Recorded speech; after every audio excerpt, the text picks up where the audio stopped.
Boa noite a todos. Muito legal estar com vocês. Fazia exatamente 1 mês e 40 dias desde o momento que a gente foi, viajou, voltou, fizemos 3 semanas de orações e aqui estamos de volta. Muito bom estar de volta em casa. Muito bom rever uma parte da nossa grande família, a grande família em Cristo Jesus. Vamos orar. Senhor nosso bom Deus, muito obrigado porque estás conosco mais uma noite. Obrigado, ó Pai, porque o Senhor vai falar conosco. Obrigado, ó Deus, porque o Senhor vai nos transformar. Que a gente venha permitir o céu atuar em nós. Em nome de Jesus, amém. Quero compartilhar uma bênção que aconteceu ontem. Cheguei ontem do trabalho e a minha esposa estava diferente. Mais feliz do que o normal. Estamos há quase 10 meses casados. E ela simplesmente abriu a porta, chegou todo feliz, me abraçou e mostrou um pendrive. Que coisa, né? Pegou o pendrive, colocou no TV e ficamos assistindo 2, 3 vezes o vídeo do nosso casamento. Que legal. O que vocês pensaram que era?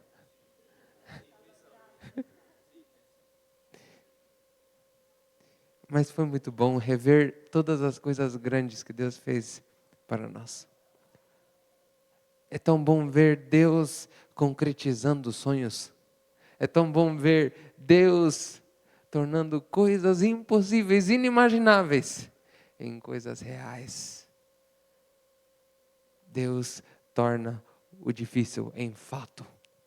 Isso que Ele tem feito desde o dia que eu decidi amá-lo e me entregar a Ele. Hoje vamos falar sobre um tema muito interessante. E eu vou falar uma coisa interessante a respeito disso antes de falar disso. Hoje ia falar sobre escolhas. Mas estava olhando um dos sites teológicos que gosto muito, Ministry 127.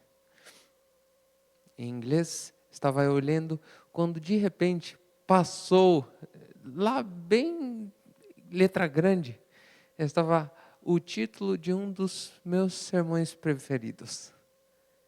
O mesmo título. Olhei para cima e falei, eu sei, Senhor. O Senhor quer que eu fale disso. E é disso que a gente vai falar. Mas antes, quero que a gente ilustre. Foi no ano 1941 que nos Estados Unidos aconteceu uma coisa terrível. Uma das poucas derrotas do exército americano. Alguém lembra do que aconteceu? Pearl Harbor. Exatamente isso. Historiadores, estudiosos, estrategistas. Não pode rir porque você sabe qual que é a minha resposta, né? Grandes estrategistas de guerra pensaram, não, ninguém é capaz de atacar os Estados Unidos. Ninguém consegue. Os Estados Unidos têm o exército mais forte do mundo, tem a maior riqueza. Quem ousa se autodestruir? Foi no ano 1941 que bombas foram lançadas do mar, 200 milhas de Pearl Harbor, em Havaí. E a maior tragédia aconteceu. Pessoas dizem que está tudo bem, mas na verdade nunca está. Pessoas dizem para você confiar que não vai haver dificuldades com a sua fé. Que você não vai cair em tentação, não vai cair em pecado. Pessoas falam. E quanto mais as pessoas falam, mais você precisa se proteger, estar astuto, preparar bem a tua linha, para que não haja ataque surpresa. mesmo assim, Deus está sempre no controle da sua vida.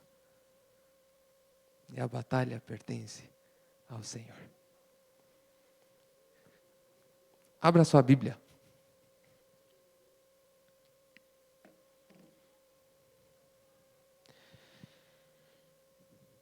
Juízes 6.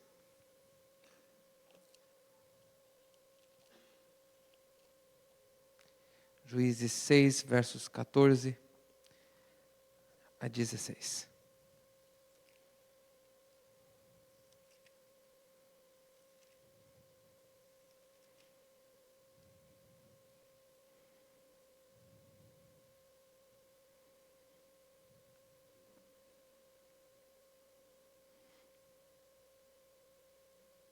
Então se virou o Senhor para ele e disse: vai nessa, tua força, e livra a Israel da mão dos midianitas. Porventura não te enviei eu?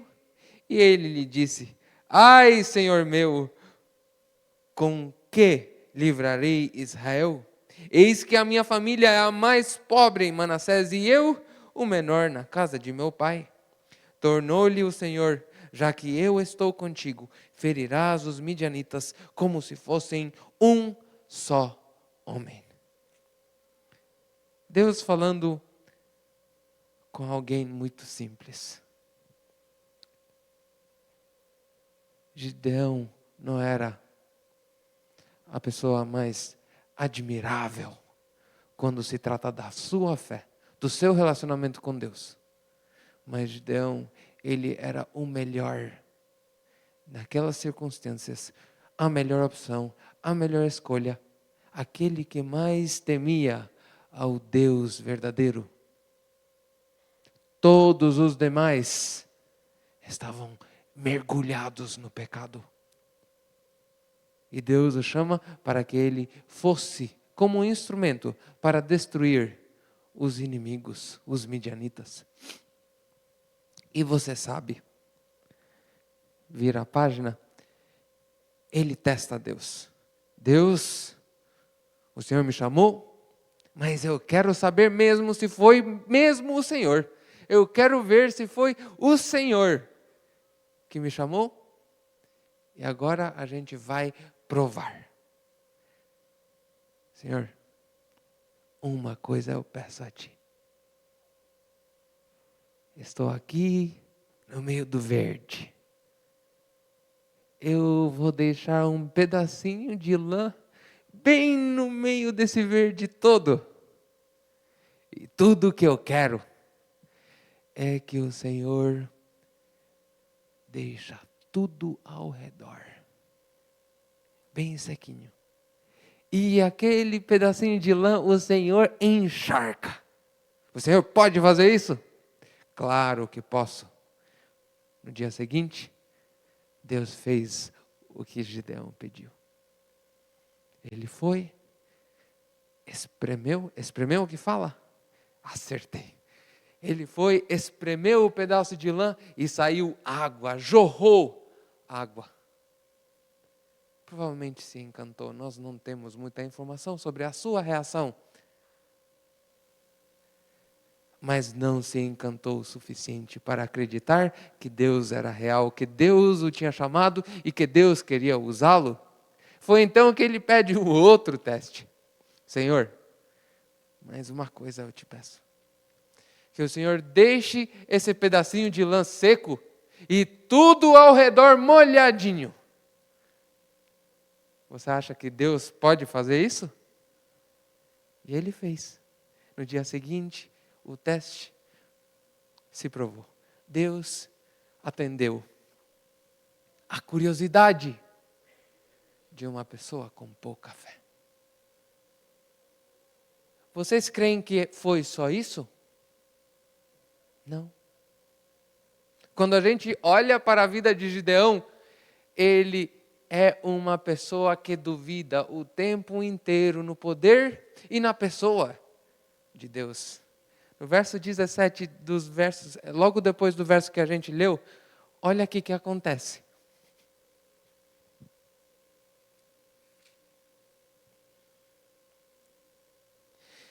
Ele respondeu: se agora achei mercê diante dos teus olhos, dá-me um sinal de que és tu, Senhor, que me falas. E aí vai. No verso 21 está a resposta do sinal.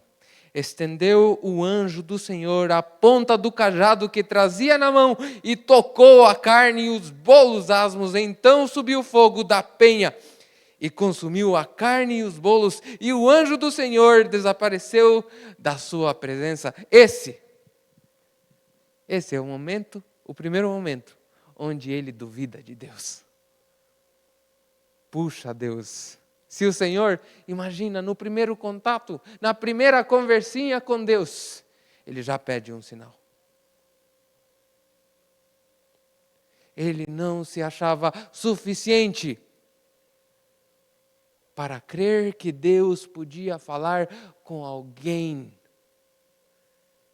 tão pequenininho. Porque de fato ele era pequenininho.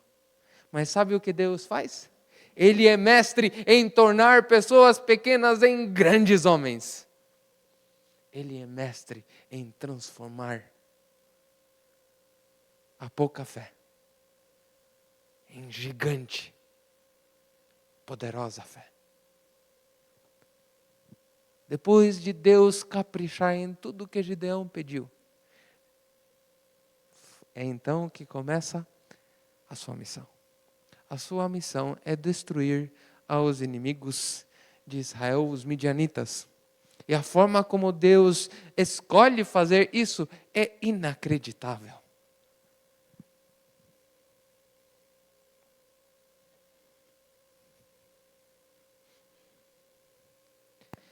Deus diz para Gideão, para ele escolher homens para guerrear.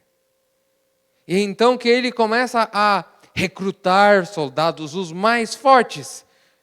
E temos um teste. Primeiro teste. Acontece em Juízes 6, 17 a 21. 32 mil homens foram colocados a teste. E Deus pediu para que o número diminuísse. Por quê?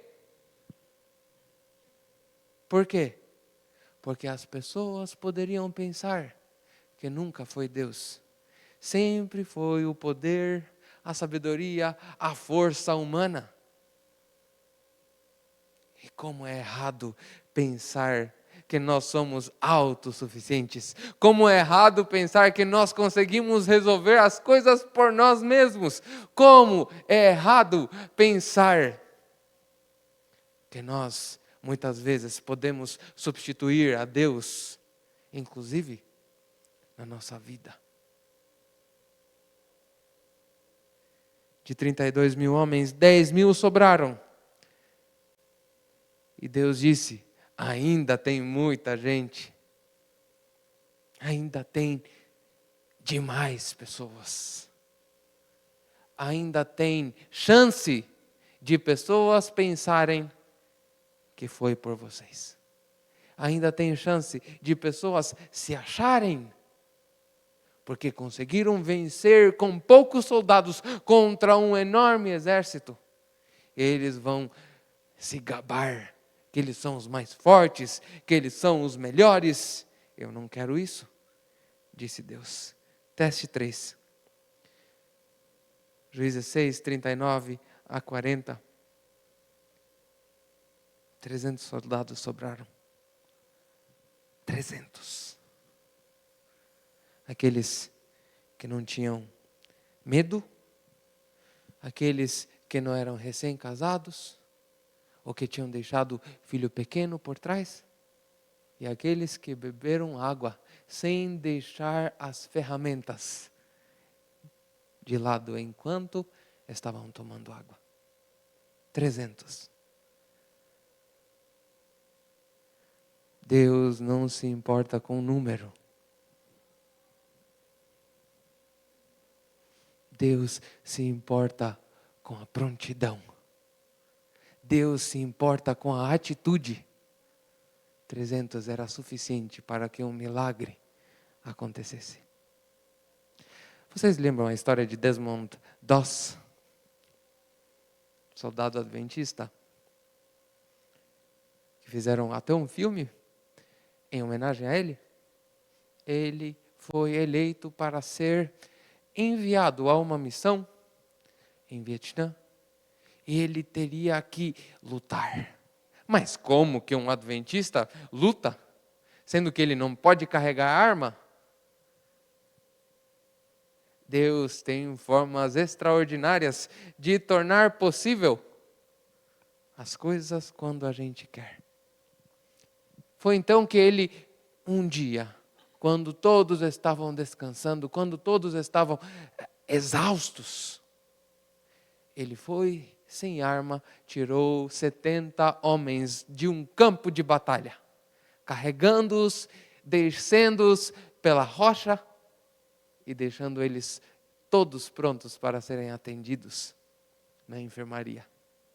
Deus pode vencer, mesmo sem a força humana, mesmo sem as armas, mesmo sem as coisas que a gente precisa, que a gente se apega, que a gente se vicia em usar para resolver os nossos problemas. Deus pode, Deus vai, hoje e sempre. E assim que acontece nessa história também. Olha aqui o que aconteceu. Olha como que Deus venceu. Vamos ler juntos. Capítulo 7, verso 20 a 22. Vamos ler o 19 também. Chegou, pois, Gideão e os 100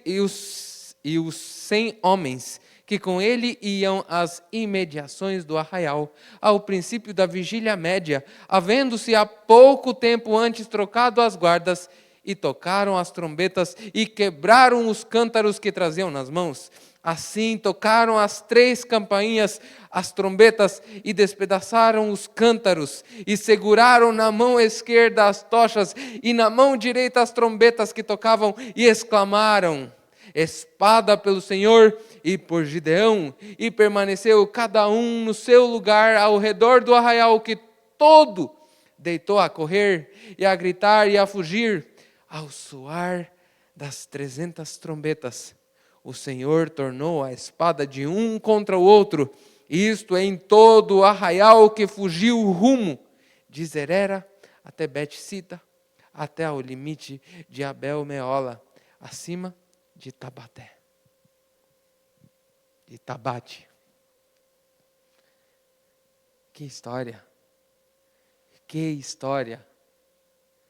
Essa é a minha guerra preferida. A guerra onde Deus atua. A guerra onde Deus está na primeira linha. E é muito interessante pensarmos em Deus. Porque o nosso Deus, ele vai contra os padrões que a gente coloca, estabelece para a sociedade. O nosso Deus ama ficar na primeira linha. O nosso Deus ama lutar pela gente. O nosso Deus ama nos proporcionar a vitória.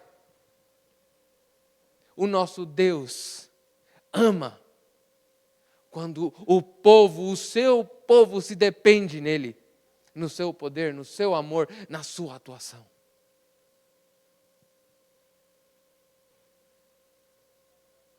Uma batalha vencida com trombetas, uma batalha vencida com cântaros, uma batalha vencida com o poder do céu. Você quer mais alguma coisa para aprender como você deve enfrentar as batalhas da sua vida? É louvando o Senhor. Qualquer dificuldade que você estiver enfrentando, é louvando o Senhor que você vai encontrar força. Qualquer desafio que você vai ter diante dos seus caminhos, diante das suas decisões, é cantando, entoando o grande nome do Senhor que se vence. Só pelo Senhor. E só com o Senhor nós podemos conquistar o impossível. Nós podemos vencer as batalhas, porque a batalha pertence ao Senhor. E se a batalha pertence ao Senhor, a vitória também pertence a Ele. E Ele já venceu por nós. Tudo que a gente precisa fazer é deixar com que essa vitória nos alcance todo dia. E deixar que o nosso Deus seja líder da nossa vida todo dia. Tudo que a gente tem que fazer, todos os dias da nossa vida, ao abrir os olhos, deixar com que as trombetas do nosso coração não parem de tocar, para engrandecer o nome do nosso Senhor. Porque é assim, somente assim, que se vence uma guerra.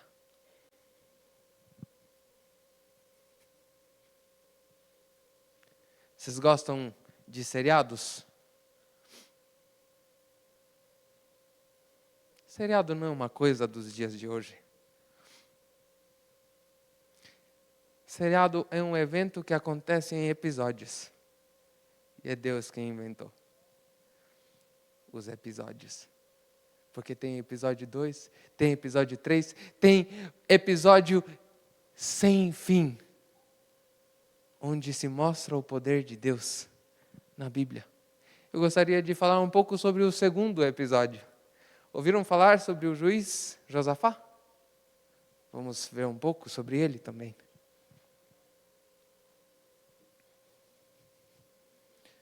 Estamos quase acabando.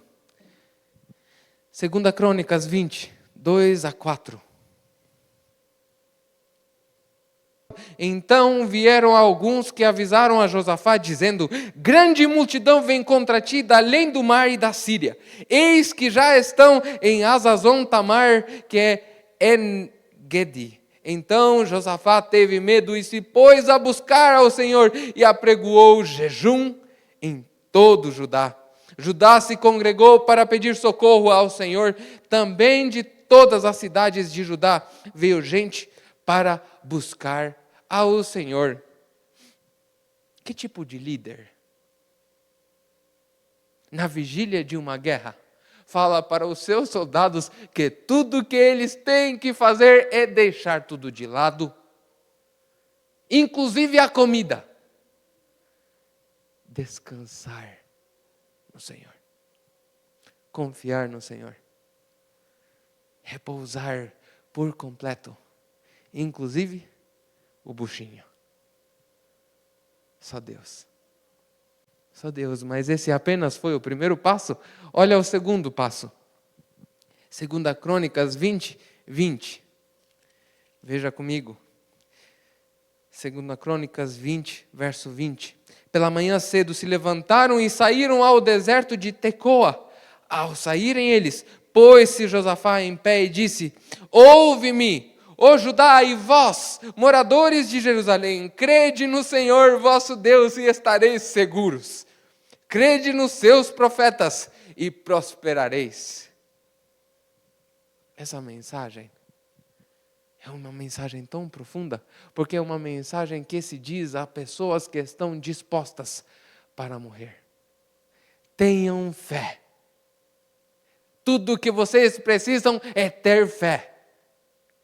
Enfrentar a cada pessoa com fé, que a vitória é sua. Tudo o que você precisa ao enfrentar os gigantes que você enfrenta é fé. Fé que Deus já derrotou, que Deus já deixou cair, bisbilhotar o gigante no chão. Fé hoje, fé amanhã, fé para sempre. Terceiro passo.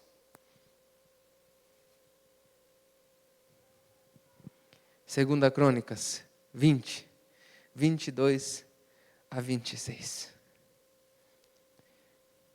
Tendo eles começado a cantar e dar louvores, pôs-se o Senhor em emboscadas contra os filhos de Amon e de Moabe e os do monte Seir que vieram contra Judá. E foram desbaratados, porque os filhos de Amon e de Moabe se levantaram contra os moradores do monte Seir para os destruir e os exterminar.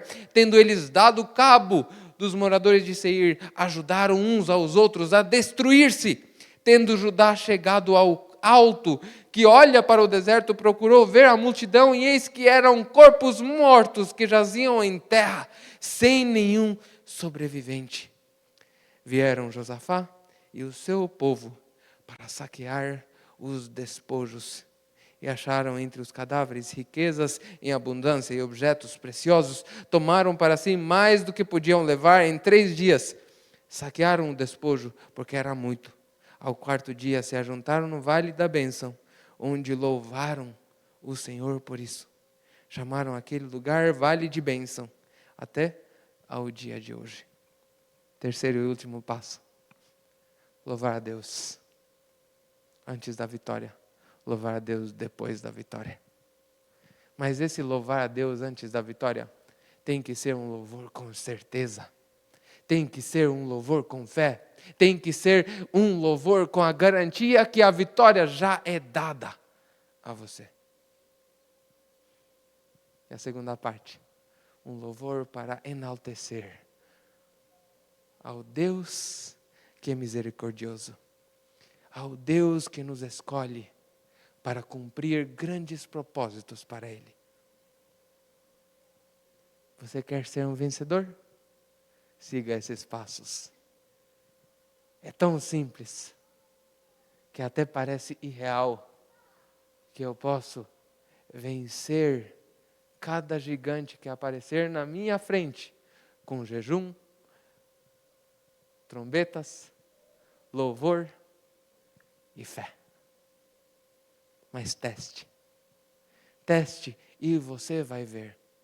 Teste e você vai testemunhar para todos como que essas palavras são reais. Como que essas ações conseguem derrubar muralhas, conseguem reconstruir vidas, conseguem despedaçar pecados. Teste. Veja por você mesmo que Deus não brinca com nós. Que Deus nos quer bem. Que Deus quer nos salvar. E que Ele faz de tudo para que esse processo se torne cada vez mais fácil para que nós a cumprimos. Tão pouco, mas tão muito. Porque é necessário que eu me diminua, que eu me desvalorize para me encantar com o valor que Cristo Jesus me dá. Um dia, 2 pescadores estavam falando e um estava se gabando ao outro. Você não sabe o que eu fiz um dia. Não acredita? É inacreditável. Eu estava por horas guerreando com um salmão de 40 quilos. Uau! Ele ficou encantado. 40 quilos, que demais! Que demais! 40 quilos, 3 horas, eu puxando num lado, empurrando, sei lá qual que é o certo, eu arrastando num lado, ele me arrastando no outro, e assim foi 3 horas, até que finalmente consegui. 40 quilos de salmão. Que maravilha! E o outro, se sentindo menosprezado, contou uma história que tinha acontecido alguns anos atrás. Como ele conseguiu pescar uma coisa diferente. Uma lanterna da Primeira Guerra Mundial. Do ano 1921. Ele estava pescando quando de repente, em vez de pegar um peixe, pegou uma lanterna. E ele conta na história que a lanterna era tão sofisticada, tão avançada pelo seu tempo, que era até prova da água. E o primeiro pescador ficou tão doido, encantado, tão enciumado com aquilo, que falou: olha, eu vou tirar 30 quilos do meu peixe se você tirar a luz da sua lanterna. Amigos, as nossas guerras, as nossas batalhas, diferentemente dessa história, são reais.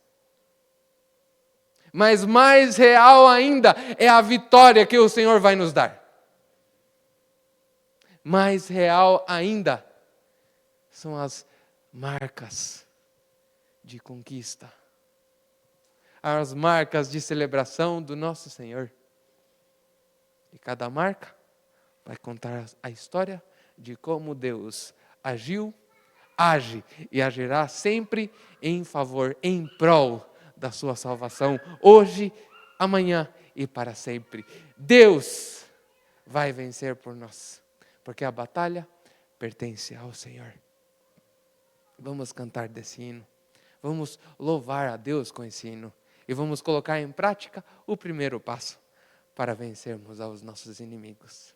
Entoarmos ao nome grandioso, ao nome abençoado do nosso grande Deus. Vamos todos cantar? A batalha pertence ao Senhor. De pé.